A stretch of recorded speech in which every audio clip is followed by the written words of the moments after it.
Hello guys and welcome back to the channel. So not long ago, Brett Cooper released this video where she talked about how women regretting the girl boss era. Well, some women, not all. I think most women are still very into the girl boss era, unfortunately. And that's what we're going to talk about today because there are a few things that I think she missed. And even though I do agree with a lot of her points, I wanted to add a bit more context, especially some of the concern that men also have. Now, if you're a woman watching and listening, you might be asking yourself, well, what does that matter? Well, the reality is this whole idea of girl boss is not just affecting women, the same way red pill is not just affecting men.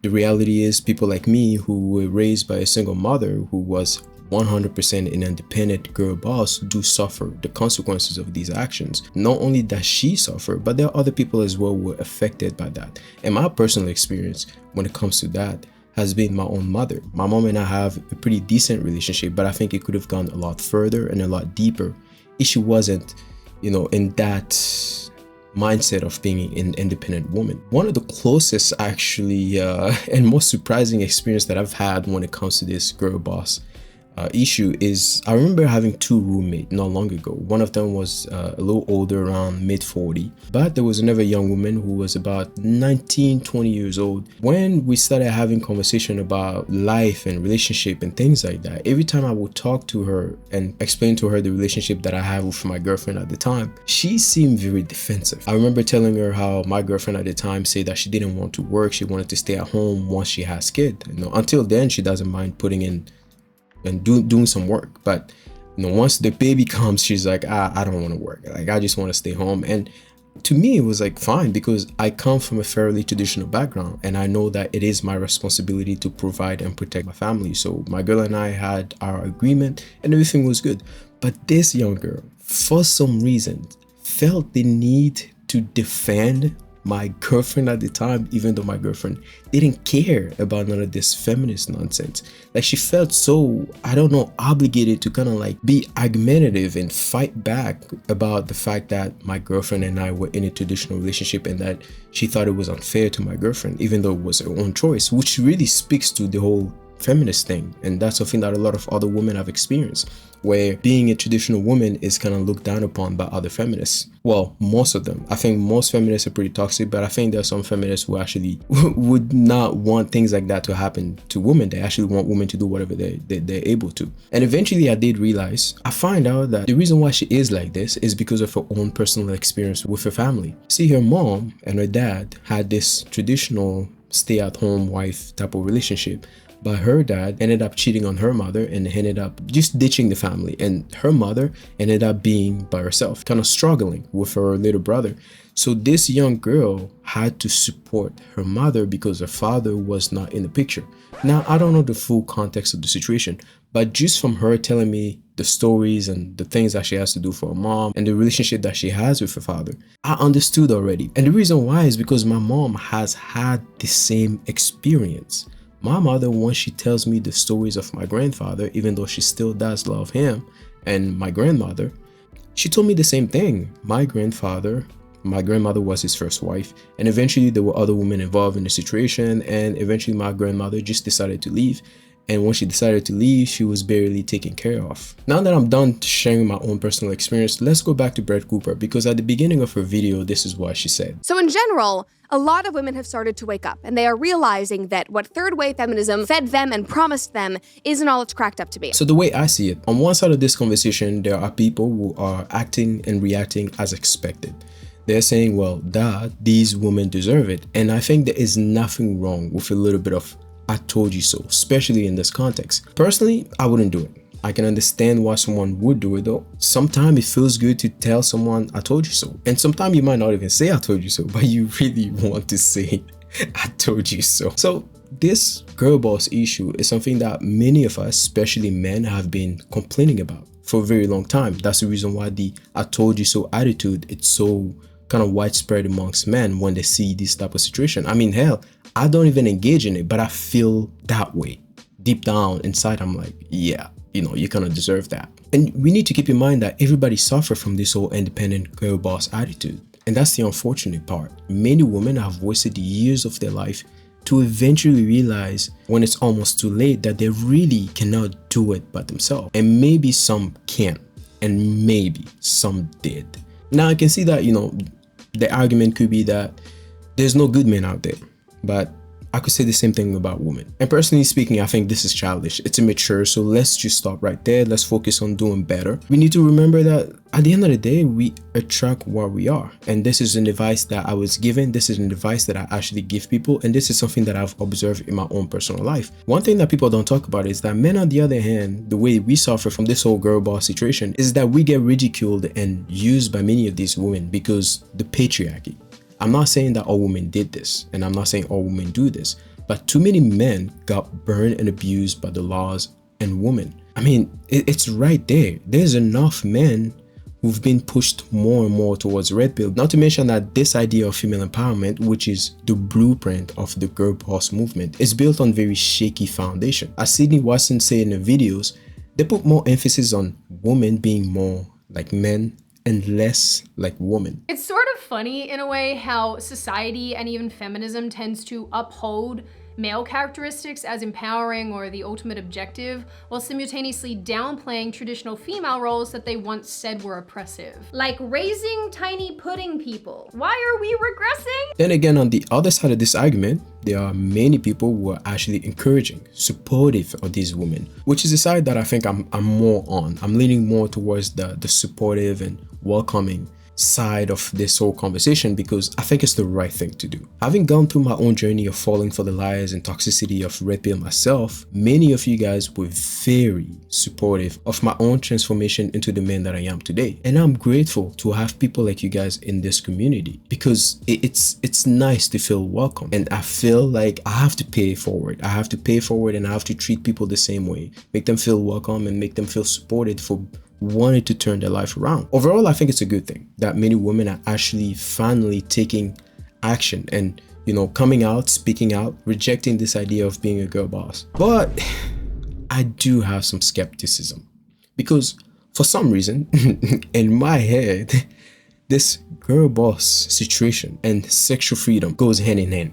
And listen, don't ask me why. I have no idea. They seem kind of like just intertwined. So I keep wondering if the women who are rejecting the idea of being a girl boss are also rejecting the idea of sexual freedom and sexual liberation, which in my understanding, this whole sexual liberation thing means that women are free to do whatever they want with their body without any judgment and consequences. Because personally, I think this is one of the biggest issues that men and women currently have, this lack of responsibility, accountability that is very rampant in our society. Something that Dr. Sarah Hale pointed out when she was having a discussion with Jordan Peterson about this idea that women having no consequences when it comes to sexuality is an issue. But then what happens when there's no consequences for women's sexual behavior? I mean, because the fact that women have consequential sexual behavior has set the stage for things like women being choosier about sex, men being more competitive, to be able to get access to the things that women want in partners.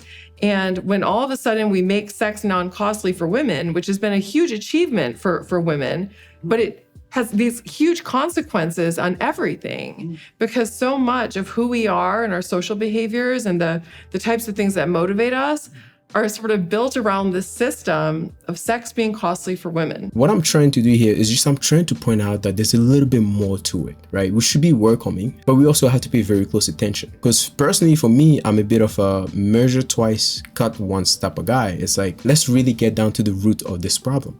Because the way I see it, if a woman does reject the idea of being a girl boss, but is still engaging in certain behaviors that is still modern feminist like, then it doesn't matter anymore. That being said, I have noticed that there's still many women leaning more and more towards this whole girl boss thing. But when I do hear a story like this one, I do believe that there's still hope because 38-year-old woman decides that she wants a baby and claims that she has been betrayed by feminism. And on Twitter, this got 8.8 million views and the comments were lit up. So this article is about a woman who did a video for Fox, that's what the screen grabs are from, and she got very vulnerable about her life and her choices and all of it. But she was brought on to Fox because of an open letter that she wrote for Business Insider earlier in the fall. And I cannot believe I did not see this until last month because it is so good. And her open letter is entitled, "I'm 38 and single, and I recently realized that I want a child. I am terrified that I've missed my opportunity." a story like this is a good cautionary tale for any woman willing to accept reality. And it's unfortunate because there are many women just like her. Women who had a good man, a good relationship at an early age and decided to give it all away for the illusion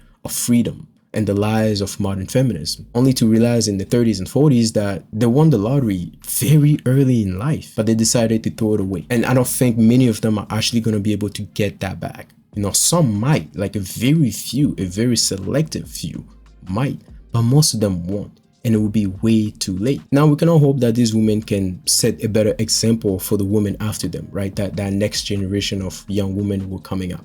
Even though I think being a girl boss is a very, very appealing trend, especially for women who came from broken home or women who in a way have lost their trust in men. Maybe it's a specific experience, something specific that happened to them and made them lose trust and hope in men, and that's unfortunate. And I would say that the same thing can be said for men. There are way too many men who are easily seduced by the idea of red pill or the idea of staying away from women, and you can blame that on feminism and the Me Too movement and having these broken homes. You know, men also do have to deal with the burden of rejection, the burden of, you know, doing your best and giving your all to a woman or someone that, you know, you consider your wife or your girlfriend, and then it all goes away just because. With all of that being said, Brett Cooper did say something when she finished the video that I found very interesting, and I personally agree with her 1,000%. As so many of these millennial women are coming out of the girl boss brain fog, I think we need to reevaluate how society is going to treat them. Because the typical right-wing and now red pill bro response